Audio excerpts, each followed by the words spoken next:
Om Swastiastu, Namo Buddhaya, salam kebajikan, salam sehat, sehat selalu. Terima kasih. Yang terhormat Kepala Dinas Kesehatan, Kependudukan dan Pencatatan Sipil Provinsi Nusa Tenggara Timur, Ibu Ruth Deles Kodat SSI APTMM. Yang kami hormati Kepala Bidang Kesehatan Masyarakat, Bapak Iwan M. Pelokila SOS. Yang kami hormati Subkoordinator Promosi dan Pemberdayaan Masyarakat, Bapak Imade Sumiarta SKM MPH, serta seluruh tamu undangan dan peserta yang hadir pada pagi hari ini. Patutlah kita mengucap syukur kepada Tuhan Yang Maha Esa karena telah melimpahkan berkah serta rahmat-Nya kepada kita semua, sehingga kita dapat berkumpul di sini untuk mengikuti kegiatan pertemuan peningkatan posyandu aktif melalui rebranding posyandu pada hari ini. Untuk itu Bapak Ibu, kita akan mengawali dengan doa. Untuk itu mohon kesediaan dari Ibu Maria Sabina Inakuki untuk memimpin doa pada hari ini.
Kependudukan dan Pencatatan Sipil Provinsi Nusa Tenggara Timur. Yang saya hormati Bapak Ibu Kepala Bidang Lingkup Dinas Kesehatan, Kependudukan dan Pencatatan Sipil Provinsi Nusa Tenggara Timur. Yang saya hormati Ketua Tim Penggerak PKK Kabupaten Sika dan Kabupaten Malaka. Yang saya hormati seluruh peserta pertemuan peningkatan posyandu aktif melalui rebranding posyandu tingkat Provinsi Nusa Tenggara Timur tahun 2022. Shalom. Assalamualaikum warahmatullahi wabarakatuh. Om Swastiastu, Namo Buddhaya, salam kebajikan, salve. Izinkanlah saya menyampaikan laporan panitia peserta pertemuan peningkatan posyandu aktif melalui rebranding posyandu tingkat Provinsi Nusa Tenggara Timur tahun 2022. Pendahuluan. Rebranding posyandu yaitu adalah usaha untuk mengubah citra atau brand posyandu agar lebih sukses atau lebih diminati masyarakat, atau rebranding merupakan sebuah proses untuk memberikan tampilan baru pada posyandu.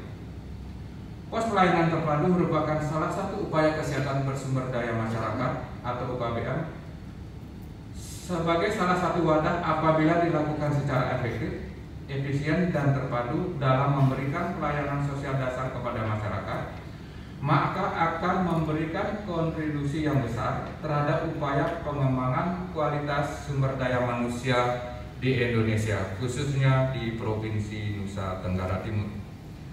Pada tanggal 29 April 2021 lalu, tepat pada hari peringatan Hari Posyandu Nasional, telah disepakati perubahan logo Posyandu atau tagline Posyandu yang baru, yaitu menjadi Posyandu Sahabat Masyarakat.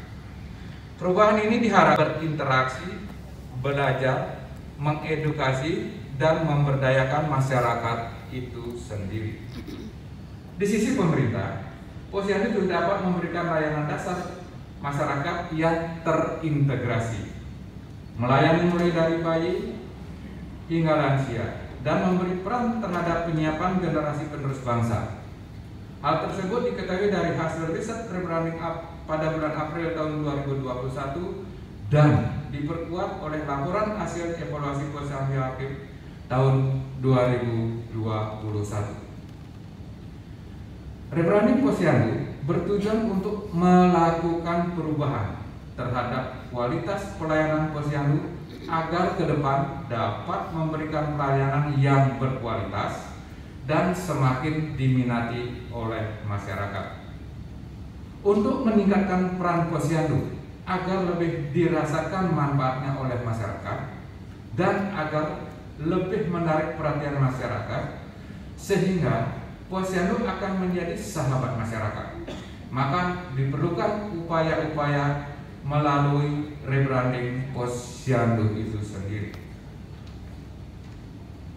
Upaya perubahan untuk meningkatkan dan menguatkan pelayanan Posyandu telah dilakukan, antara lain dengan diterbitkannya beberapa regulasi melalui peraturan menteri, yaitu Permendagri 54 tahun 2027, yaitu tentang pembentukan kelompok kerja nasional operasional pos pelayanan terpadu atau Pokjanar Posyandu, Permendagri nomor 19 tahun 2011 tentang pengintegrasian layanan sosial dasar di Posyandu, dan Permendagri nomor 18 tahun 2018 tentang kedudukan Posyandu sebagai lembaga kemasyarakatan desa. Namun, upaya ini belum berjalan dengan optimal. Pokjana dan Pokja Posyandu belum berperan dan berfungsi dengan baik terhadap peningkatan kualitas pelayanan Posyandu. Integrasi layanan sosial dasar dan transformasi Posyandu dari UKBM menjadi lembaga kemasyarakatan desa juga belum berjalan sesuai aturan yang ada. Masyarakat berharap agar ke depan Posyandu dapat menjadi center of action atau one stop health service, pusat pelayanan yang integrasi, berperan aktif dalam pemberdayaan masyarakat.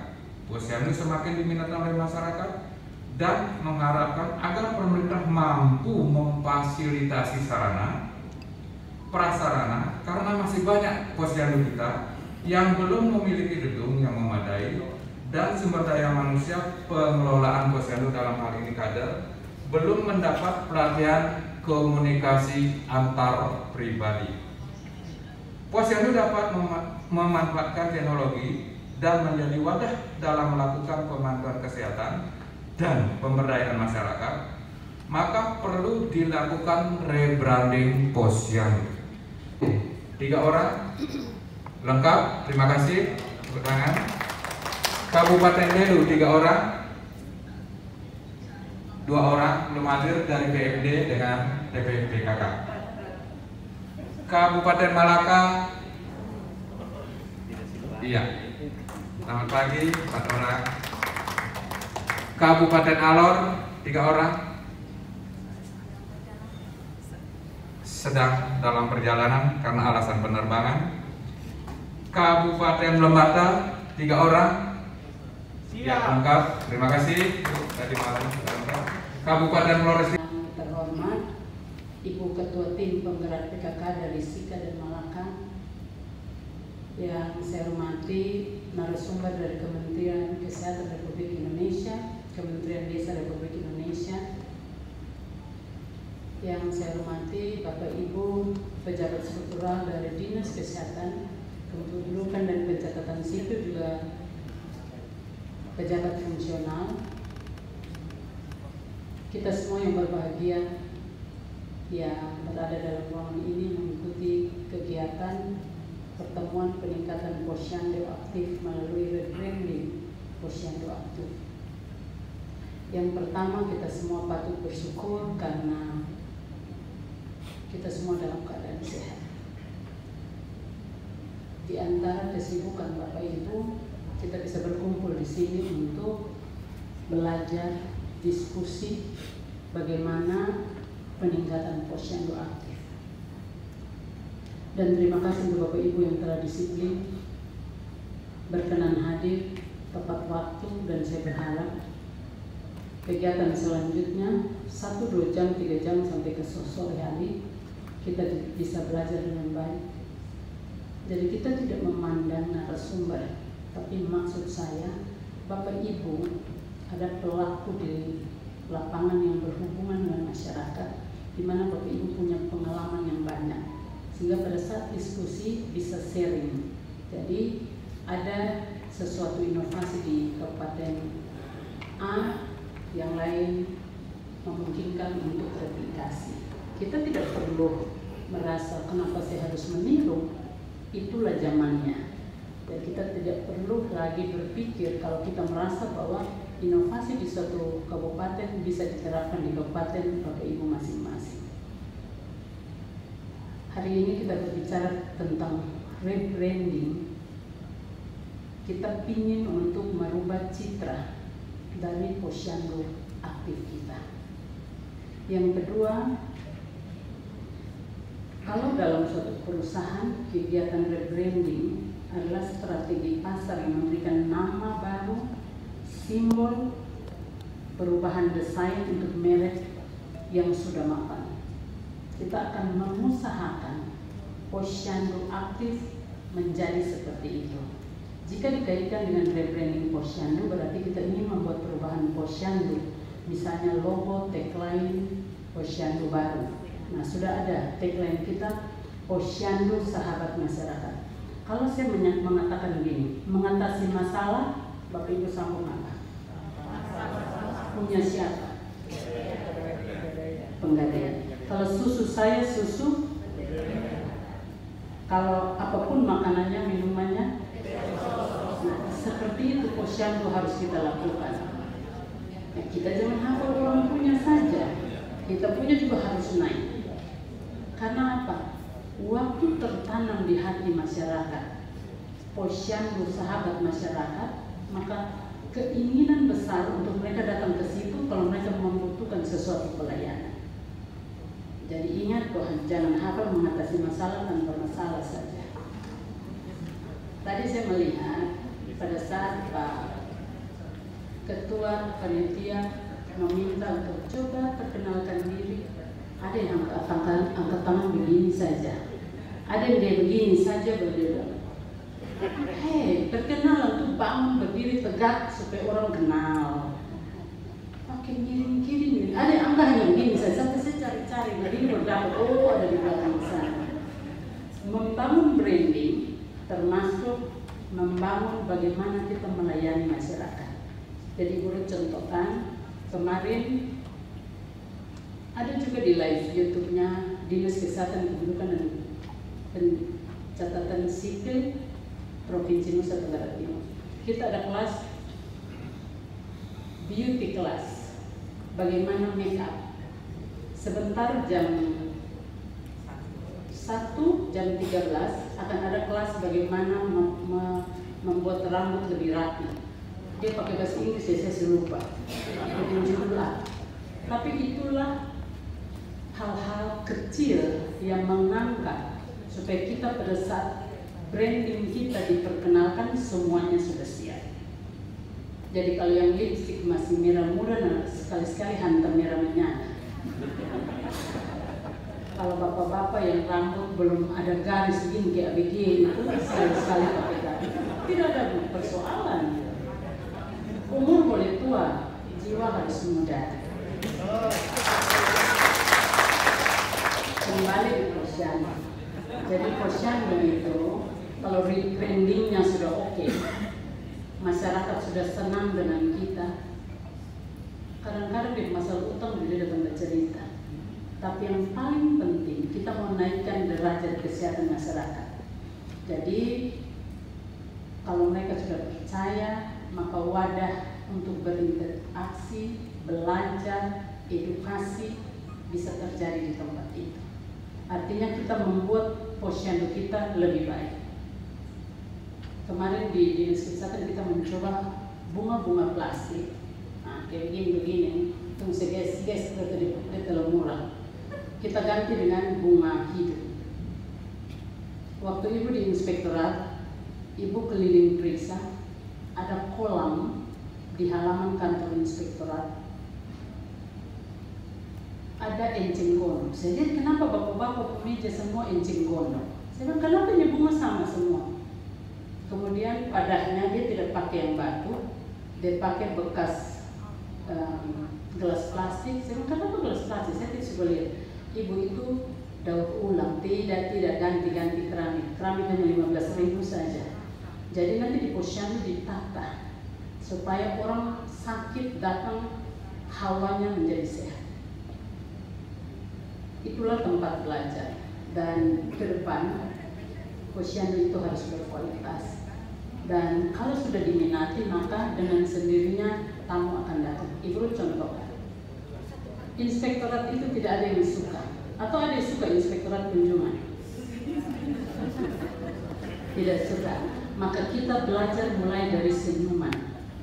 Tarik sini 2 cm, tarik di sini 2 cm, tahan berapa detik. Itu diajari sama yang kompeten untuk itu. Sehingga inspektorat pada waktu ke sini tamunya sudah sampai 500 orang. Dan itu yang saya suka. Karena apa? Orang sudah tidak takut lagi dengan inspektorat, tapi dia tempat bertanya sehingga tindakan-tindakan preventif tidak akan terjadi gratifikasi dan korupsi. Karena sudah jadi korupsi dan cerita lain.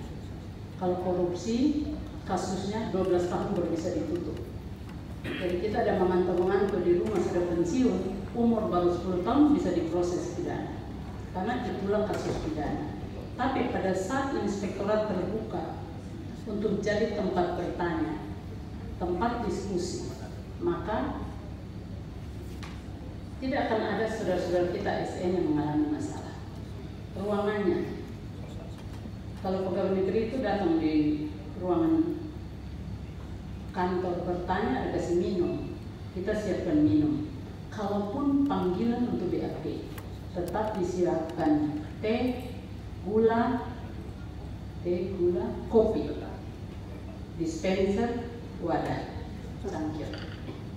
Hati begini-begini untuk di BAP tetap harus diperlakukan baik. Keluar dari ruangan dia tahu bahwa dia melanggar pasal sekian. Sanksinya apa? Sanksi 1, 2, 3. Nah, posyandu harus begitu. Kita malah bersyukur karena kita memberikan pelayanan yang tidak ada pilihan lain oleh masyarakat. Berbeda dengan cerita inspektorat. Sehingga saya mohon maaf tadi terlambat, kita ada mau menari. Ini bapak-bapak dong, suruh bikin lingkaran, foto dari drone harusnya bulat begini, dia sudah jadi basiku begini. Kenapa kita tuh lambang sudah jadi apa? Memilih lambang bakti husada, susah menjadi bakti husada, maka kita ada tertunda sedikit dalam rangka HKN 2022. Jadi mohon maaf tadi ada terlambat. Kita membuat nantinya posyandu itu tadi Ketua Pentia sudah bilang Center of Excellence. Yang tadi Ibu contohkan di inspektorat, nanti kalau datang ke Dinas Kesehatan kita juga sudah bagus. Memang mohon maaf kita gedung tidak terlalu bagus, jadi tapi dari tampilan, dari pelayanan, dari kebersihan, saya menjamin bahwa kita sudah melakukan perubahan-perubahan. Karena zamannya mengharuskan begitu. Dan posyandu kita harus sebagai one-stop health service. Posyandu menjadi wadah dalam melakukan pemantauan kesehatan dan pemberdayaan masyarakat. Saya mengucapkan terima kasih untuk Bapak Ibu karena bulan timbang untuk stunting Agustus 2022 menjadi 17,7% dari bulan Februari 22%. Itu atas hasil kerja kita semua. Dan selalu saya sampaikan, karena apa? 17,7 saja, anak-anak kita masih 77.000 yang perlu diselamatkan dari stunting. Untuk anak-anak balita masih 29.000. Kalau saya di kantor, saya menyampaikan 1-2 perintah. Kalau dia agak loyal kau stunting kan? Kan tidak mungkin ada orang tua yang cerita ke anaknya, dulu mama dan bapak masih susah, dulu stunting. Tidak kan? Jadi anak itu tidak mengerti. Kita orang dewasa yang mengerti. Sehingga kita sudah paham, kita berusaha mengeluarkan 77.000 anak Nusa Tenggara Timur keluar dari status stunting. Salah satunya pelayanan posyandu. Masih ketua panitia dan tim Pak Kabir, pejabat struktural yang ada di belakang, bahwa atas kerja keras kita semua pertemuan ini berhasil, walaupun masih ada di dalam perjalanan. Mungkin Pak Ketua, Pak Kabit dan Kabit di belakang, kalau pelatihan itu harus cek, yakin orang harus datang, karena duit kita keluarnya banyak nih. Dan bisa hanya sekedar laporan, oh tidak datang karena berhalangan. Kau bupati kan? Berhalangan, sibuk-sibuk, omong kosong. Kan satu kantor begitu banyak, masa satu orang juga tidak bisa ganti? Mungkin berhalangan. Menurut saya kalau memang ini tugas pokok yang harus datang, dia ada tugas yang lebih penting, kasih saja orang lain, kan tidak apa-apa. Ilmu itu untuk siapa saja boleh. Karena uang kita keluar harus diisi oleh peserta sehingga ilmunya bisa sambung. Siapapun dia, tidak apa, melenceng sedikit tidak apa-apa lah. Dan atas pertolongan kita semua dan pertolongan Tuhan Yang Maha Esa, saya membuka secara resmi pertemuan peningkatan posyandu aktif melalui rebranding posyandu aktif. Bapak dan Ibu selamat mengikuti kegiatan. Tuhan Yesus menyertai, dan saya meyakini kita akan meningkat kompetensinya untuk membantu meningkatkan derajat kesehatan masyarakat Nusa Tenggara Timur. Salam, salve, wassalamualaikum warahmatullahi wabarakatuh. Om Santi Santi Santi Om. Namo Buddhaya, salam kebajikan, salam sehat. Sehat selalu. Kita berikan tepuk tangan. Iya. Masih ada kamera yang ke bawah. Cukup?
Terima kasih.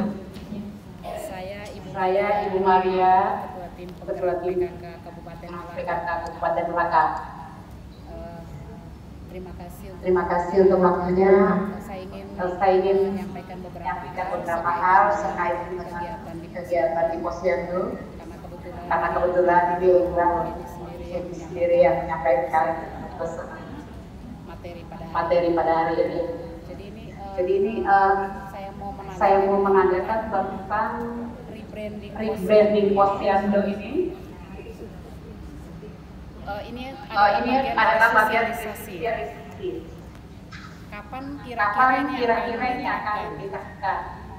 Kemudian yang kedua, kami ingin sesuatu contoh nyata daripada rebranding Posyandu ini sehingga bisa membedakan dengan Posyandu aktif dan Posyandu yang sudah di-rebranding. Karena biasanya kita sebatas membuat suatu slogan, tetapi ternyata pelaksanaannya sama dengan Posyandu yang aktif ini. Tadi saya melihat pemaparan materi dari itu sudah disamakan sebelumnya itu sebenarnya. Kami ingin hal yang spesifik. Apa sebenarnya membedakan Posyandu yang aktif dengan Posyandu yang sudah di-rebranding.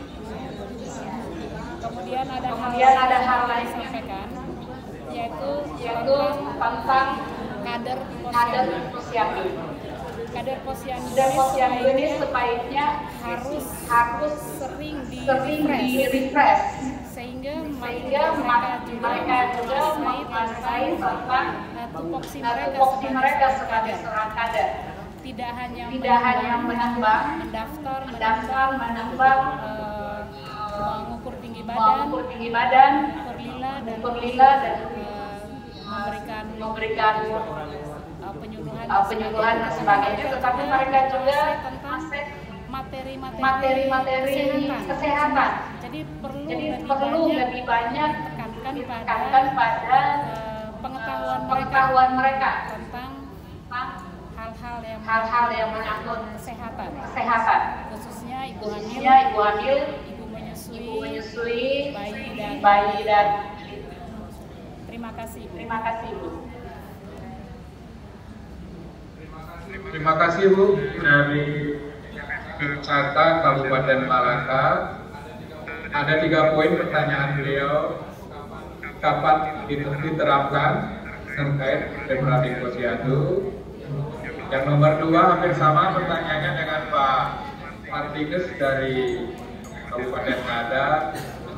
Contoh nyata perbedaan Posyandu saat ini dengan yang akan di Posyandu rebranding. Dan yang ketiga adalah terkait dengan kapasitas atau peningkatan kapasitas kader Posyandu. Pak Ilan, silakan.